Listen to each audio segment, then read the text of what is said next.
ایک زمانے کی بات ہے، دنیا کے ایک بہت ہی پرسکون اور خوبصورت علاقے میں، جہاں آسمان کے بادل پہاڑوں کی چوٹیوں کو چھوتے تھے اور سرسبز وادیاں دنیا کی نظروں سے چھپی رہتی تھیں، ایک چھوٹا مگر نہایت خوبصورت گاؤں تھا۔ اس گاؤں کے کنارے گھنے جنگل کے قریب ایک لکڑہارا رہتا تھا جس کا نام رحیم تھا۔ وہ ایک سادہ سی لکڑی کے گھر میں اپنی 3 بیٹیوں کے ساتھ رہتا تھا۔ رحیم کی بیوی کو گزرے کئی سال ہو چکے تھے اور اب اس کی زندگی کا واحد مقصد اپنی بیٹیوں کی اچھی پرورش کرنا تھا۔ اس کی 2 بڑی بیٹیاں اسوا اور آسیہ ظاہری طور پر تو بہت خوبصورت تھیں، لیکن ان کے دل دنیا کی دولت، آرام اور حسد سے بھرے ہوئے تھے۔ وہ ہمیشہ اپنی غربت کی شکایت کرتی رہتی تھیں اور محلات میں رہنے کے خواب دیکھا کرتی تھیں۔ مگر رحیم کی تیسری اور سب سے چھوٹی بیٹی شاہین آیت اپنی بہنوں سے بالکل مختلف تھی۔ شاہین آیت کی خوبصورتی شام کے آسمان میں چمکنے والے پہلے ستارے کی طرح تھی۔ اس کی آنکھوں میں معصومیت، نرمی اور فطرت سے بے حد محبت جھلکتی تھی۔ وہ اپنے والد کے ساتھ لکڑیاں کاٹنے میں مدد کرتی، جنگل کے جانوروں کو کھانا کھلاتی اور سب سے بڑھ کر اسے پھولوں سے بہت محبت تھی۔ اس کے چھوٹے سے صحن میں ہمیشہ رنگ برنگے پھول کھلے رہتے اور ان کی خوشبو ہر طرف پھیل جاتی تھی۔ شاہین آیت کی سادگی اور نرمی کی وجہ سے رحیم اسے سب سے زیادہ پیار کرتا تھا۔ یہی بات اس کی بڑی بہنوں اسوا اور آسیہ کے دلوں میں حسد پیدا کرتی تھی۔ ایک سال سردیوں کا موسم بہت سختی کے ساتھ آیا۔ برف باری اتنی زیادہ ہوئی کہ گاؤں کے راستے بند ہونے لگے اور سرد ہوا ہر طرف پھیل گئی۔ لیکن اس سخت سردی کے باوجود شاہین آیت کے دل کی نرمی اور محبت ہمیشہ کی طرح قائم رہی۔ پوری وادی سفید برف سے ڈھک گئی تھی، درختوں کے پتے جھڑ چکے تھے اور جنگل میں خوراک اور لکڑی کی سخت کمی ہو گئی تھی۔ گاؤں کے لوگ اپنے اپنے گھروں میں دبکے بیٹھے تھے۔ رحیم کے گھر کی حالت بھی بہت خراب ہو گئی تھی۔ جب اس نے اپنی بیٹیوں کو بھوکا دیکھا تو اس کا دل برداشت نہ کر سکا۔ اس نے اپنی پرانی کلہاڑی اٹھائی اور سخت برفانی طوفان میں جنگل کی طرف روانہ ہو گیا تاکہ کچھ خشک لکڑیاں لا کر بازار میں بیچ سکے اور اس کے بدلے کھانے کا سامان لے آئے۔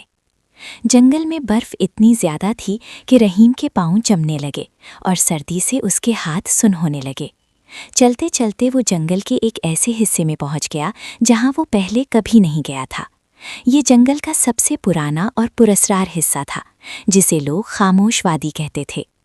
اچانک رحیم نے ایک عجیب اور حیرت انگیز منظر دیکھا۔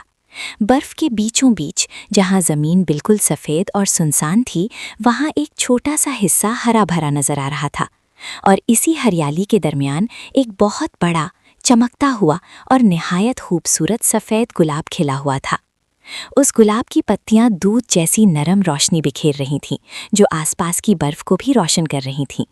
اس کی خوشبو اتنی دلکش تھی کہ رحیم اپنی ساری تھکن اور سردی بھول گیا۔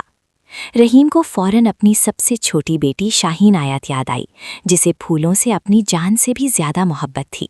اس نے سوچا کہ اس سخت برفانی موسم میں یہ جادوئی پھول شاہین آیت کے چہرے پر مسکراہٹ لے آئے گا۔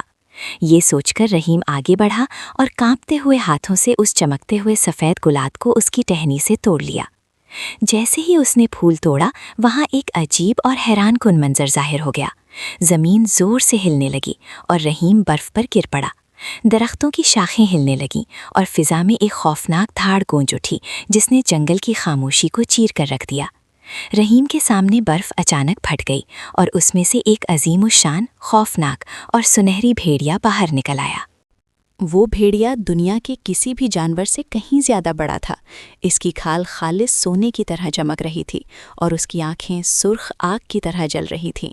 اس نے اپنے خوفناک جبڑے کھولے اور ایک گہری، پرسکون مگر غصے سے بھری انسانی آواز میں کہا، اے انسان، تم نے میرے عظیم باغ کا سب سے قیمتی اور جادوئی پھول توڑ دیا ہے۔ اس جنگل میں کوئی کام میری اجازت کے بغیر نہیں ہوتا۔ تمہاری اس گستاخی کی سزا صرف موت ہے۔ یہ سن کر رحیم خوف سے کانپ اٹھا۔ وہ آہستہ سے کھڑا ہوا اور روتے ہوئے اپنی بے بسی بیان کرنے لگا۔ اس نے کہا کہ وہ یہ پھول اپنی سب سے چھوٹی بیٹی کی خوشی کے لیے لے جا رہا تھا۔ اچانک سنہری بھیڑیے کی آواز میں ایک عجیب سی گرج سنائی دی۔ اس نے رحیم کی طرف دیکھا اور کہا، میں تمہاری جان بخش دیتا ہوں، لیکن اس کی ایک قیمت ہوگی۔ پھر اس نے کہا، جس بیٹی کی خوشی کے لیے تم نے یہ پھول توڑا ہے، تمہیں وہی سب سے چھوٹی بیٹی مجھے دینی ہوگی۔ وہ میری دلہن بنے گی اور میرے جادوئی محل میں رہے گی۔ اگر تم نے اپنا وعدہ توڑا تو میں تمہارے پورے گاؤں کو اسی برف کے نیچے دفن کر دوں گا۔ 1 ہفتے کے اندر اپنی بیٹی کو اسی جگہ چھوڑ جانا۔ رحیم کے پاس انکار کرنے کا کوئی راستہ نہیں تھا۔ وہ دل پر پتھر رکھ کر اور آنکھوں میں آنسو لیے اس جادوئی سفید گلاب کے ساتھ گھر واپس آ گیا۔ جب رحیم گھر پہنچا اور اس نے وہ چمکتا ہوا پھول شاہین آیت کو دیا تو سب لوگ اس پھول کی روشنی اور خوشبو دیکھ کر حیران رہ گئے، مگر رحیم کا چہرہ غم سے بجھا ہوا تھا اور اس کی آنکھوں میں آنسو تھے۔ بیٹیوں کے بہت اصرار کرنے پر رحیم نے روتے ہوئے انہیں جنگل میں پیش آنے والا سارا خوفناک واقعہ سنا دیا اور سنہری بھیڑیے سے کیا ہوا وعدہ بھی بتا دیا۔ یہ سن کر اسوا اور آسیہ خوف سے پیچھے ہٹ گئیں اور صاف صاف کہہ دیا کہ ان کی بہن کسی درندے کے پاس نہیں جائے گی، لیکن دل ہی دل میں وہ اس بات پر خوش تھیں کہ انہیں خود وہاں نہیں جانا پڑے گا۔ رحیم نے دکھ بھری آواز میں کہا کہ وہ خود جنگل میں جا کر بھیڑیے کا شکار بن جائے گا، مگر اپنی معصوم بیٹی کو اس کے پاس نہیں بھیجے گا۔ لیکن شاہین آیت صرف خوبصورت ہی نہیں تھی، بلکہ اس کا دل بھی بہت خوبصورت تھا۔ اس نے آگے بڑھ کر اپنے والد کے آنسو پونچھے اور نہایت پرسکون آواز میں کہا، ابا جان، آپ کی زندگی اور ہمارے گاؤں کی حفاظت کے سامنے میری زندگی کی کوئی حیثیت نہیں۔ میں یہ آزمائش قبول کرتی ہوں اور اس بھیڑیے کے پاس چلی جاؤں گی۔ رحیم نے اسے بہت روکنے کی کوشش کی، مگر شاہین آیت کا فیصلہ اٹل تھا۔ 1 ہفتے بعد سخت سردی اور برفباری میں شاہین آیت خود چل کر جنگل کے اس خاموش حصے میں پہنچ گئی جہاں وہ سفید گلاب کھلا تھا۔ وہاں وہی خوفناک سنہری بھیڑیا اس کا انتظار کر رہا تھا۔ شاہین آیت خوف سے کانپ رہی تھی، مگر اس نے اپنے آنسو آنکھوں سے بہنے نہیں دیے۔ بھیڑیا آہستہ آہستہ آگے بڑھا۔ اس نے بہت نرمی سے اپنے پنجے میں شاہین آیت کا ہاتھ تھاما اور بولا، مت ڈرو شہزادی، تمہارا سفر موت کی طرف نہیں ہے۔ پھر اس نے زمین پر زور سے قدم مارا۔ اچانک زمین پھٹ گئی اور اس کے اندر ایک چمکتی ہوئی سنہری سیڑھی نیچے کی طرف جاتی نظر آئی۔ بھیڑیا شاہین آیت کو ساتھ لے کر زمین کے اندر ایک ایسی دنیا میں داخل ہوا جس کی خوبصورتی کو لفظوں میں بیان کرنا مشکل تھا۔ یہ جگہ کسی اندھیری غار کی طرح نہیں تھی، بلکہ ایک شاندار اور روشن محل تھا۔ محل کی دیواروں پر نیلم اور یاقوت جیسے قیمتی پتھر جگمگا رہے تھے۔ محل کے صحن میں جادوئی پھول کھلے ہوئے تھے جن کی خوشبو دل کو عجیب سکون دیتی تھی۔ جب وہ محل کے بڑے ہال میں داخل ہوئے تو رات ہو چکی تھی۔ شاہین آیت حیرت سے دیکھنے لگی جب اس نے دیکھا کہ وہ خوفناک سنہری بھیڑیا ایک روشن نور میں لپٹنے لگا اور اگلے ہی لمحے اس بھیڑیے کی جگہ ایک نہایت خوبصورت، بہادر اور شاندار انسانی شہزادہ کھڑا تھا۔ اس کی آنکھوں میں گہرا دکھ اور بے چینی جھلک رہی تھی۔ شہزادہ آگے بڑھا اور شاہین آیت سے مخاطب ہوا۔ اس نے نہایت نرم اور میٹھی آواز میں کہا، شاہین آیت، اس عظیم محل کی ہر چیز تمہاری ہے۔ یہ ہیرے، یہ باغ اور یہ خدمت کرنے والی روحیں سب تمہارے لیے ہیں۔ تم یہاں قیدی نہیں ہو، بلکہ اس دنیا کی ملکہ ہو۔ تم جہاں چاہو جا سکتی ہو اور جو چاہو پہن سکتی ہو، لیکن میری صرف ایک شرط ہے۔ یہ کہتے ہوئے شہزادے کی آواز اچانک سنجیدہ اور اداس ہو گئی۔ اس نے کہا، تم میری اس جادوئی دنیا کے بارے میں سب کچھ پوچھ سکتی ہو، لیکن تم کبھی بھی میرا اصل نام نہیں پوچھو گی اور نہ ہی یہ جاننے کی کوشش کرو گی کہ میں دن کے وقت بھیڑیا کیوں بن جاتا ہوں۔ جس دن تم نے میرے ماضی یا میرے نام کے بارے میں سوال کیا، اسی دن میں ہمیشہ کے لیے تم سے جدا ہو جاؤں گا اور یہ محل دھوئے میں بدل جائے گا۔ شاہین آیت نے شہزادے کی اداس آنکھوں کو دیکھا اور سچے دل سے وعدہ کیا کہ وہ کبھی اس کے اس دردناک راز کو جاننے کی کوشش نہیں کرے گی۔ اس جادوئی محل میں وقت اپنی رفتار سے گزرتا رہا۔ دن کے وقت شہزادہ سنہری بھیڑیا بن کر محل کی حفاظت کرتا اور شاہین آیت کو پہاڑوں اور باغوں کی سیر کرواتا، اور رات کے وقت وہ دوبارہ ایک خوبصورت شہزادہ بن جاتا۔ رات کو وہ شاہین آیت سے دنیا کی باتیں کرتا، اسے پرانی کتابیں پڑھ کر سناتا اور اس کے بالوں کو پھولوں سے سجا دیتا۔ ان پرسکون اور خوبصورت دنوں میں شاہین آیت اور وہ خاموش شہزادہ ایک دوسرے سے سچی محبت کرنے لگے۔ شاہین آیت کے لیے اب اس کے شوہر کا نام اہم نہیں رہا تھا، کیونکہ نام سے زیادہ اس کے لیے شہزادے کی سچائی اور محبت کی قدر تھی۔ لیکن قسمت کے امتحان ابھی باقی تھے۔ ایک دن شہزادے نے شاہین آیت کو اجازت دی کہ وہ کچھ وقت کے لیے اپنے والد اور بہنوں سے ملنے کے لیے دوبارہ دنیا میں جا سکتی ہے۔